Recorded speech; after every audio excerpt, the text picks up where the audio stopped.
tents, house castles, forts, whatever you want to call them. Welcome to Humor Helps. It's Sunday night. We have been through an entire week of craziness, and we're here to talk to you about this thing that's been coming up lately, and especially this week, tents. Dun dun dun!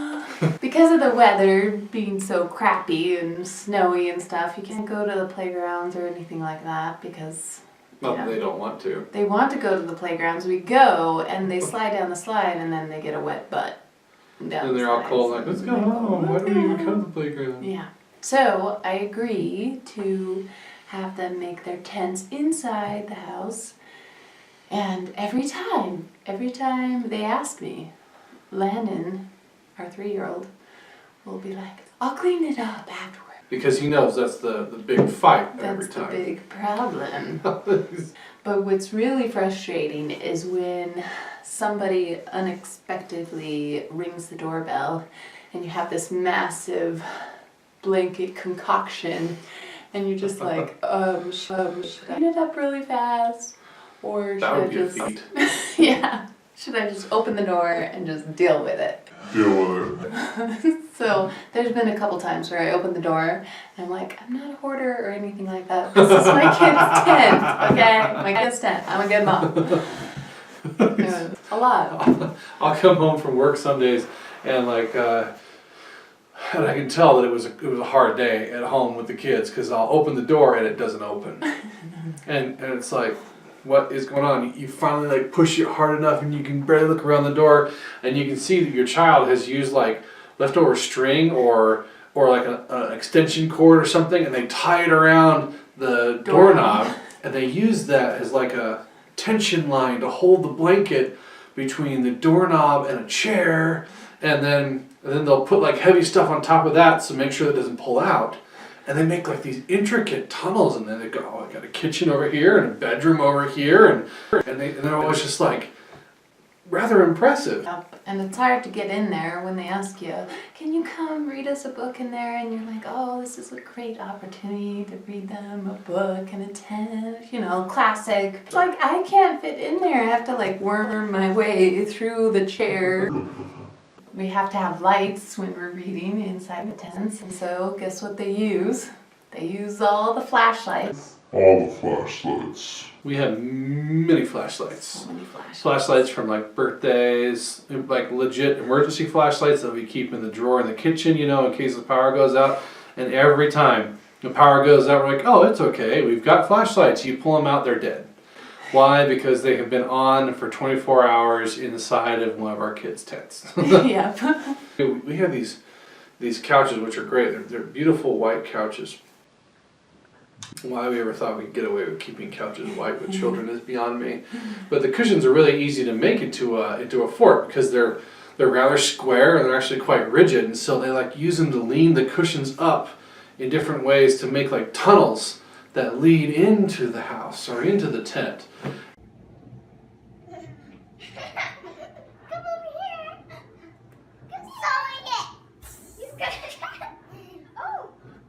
Is he gonna go inside it? Come on, it's right here. Oh, it disappeared! It's bait! Oh no, Godzilla! Nice tent, you guys. Yes, it's all broken. How many times do you think we put those couches back together? Many, many, many times. Many times. I just want to sew Velcro to them, and so they'll just yank on the couches and have them just permanently on the couch. That wouldn't stop them. That wouldn't stop them. I know. It would just make more noise when it came off.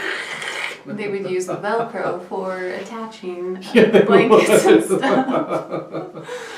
Next couches we get, they'll be permanently on there. But then I think, oh, but I'm depriving my child of, making tents. Because I remember making tents when I was a little kid, and I'm sure it drove my mom crazy. They'll be fine. They will become well-adjusted adults without the use of couch cushions for their tents. Yes, I well, guarantee it. our baby has become the latest Godzilla to our kids. They're always like, keep the baby away, he's gonna knock him down. And he gets away from me, and yeah, sure enough, he loves just. Oh yeah. And then, of course, yelling ensues. The problem comes when it's time to put them away. Lately, the response we've gotten lately is like, okay guys, it's time to put your tent away. No! They freak out and why? Well, because we need to sit on the couches at some point. We've got people coming over or whatever it is. We need to eat at the table with the chairs you're using. Yeah, because it's not just the couches they use. They use the couch and then all of the chairs from around the kitchen table and then any other furniture that could possibly be used as either anchors or props. And you know, they're really good about making it not look too serious because you're like, okay, fine, I'll help you clean it up. And you're like, well, okay, it's fine. I'll just, there's a couple of blankets, we'll just fold the blankets, throw the couch cushions back on the couch, it'll be fine. And then you start peeling off the blankets and you realize they're not empty. They've got snacks and little teacups full of water and flashlights Bazillion and stuffed toys. bazillion stuffed toys, so they all have to join them in their house. They've taken all of the bedding, like sheets, blankets, pillows, everything, out of their own beds and placed it into this tent. So not only are you taking this tent down and folding everything out and putting it away, now you've got to go make all the kids' beds again because it's bedtime, time to put it away, and they don't have anything to sleep on.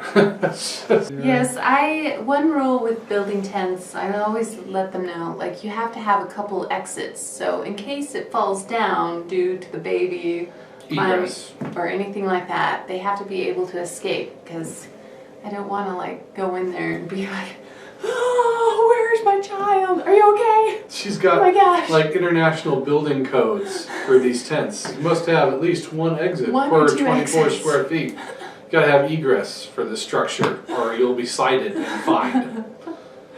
5 Cheerios.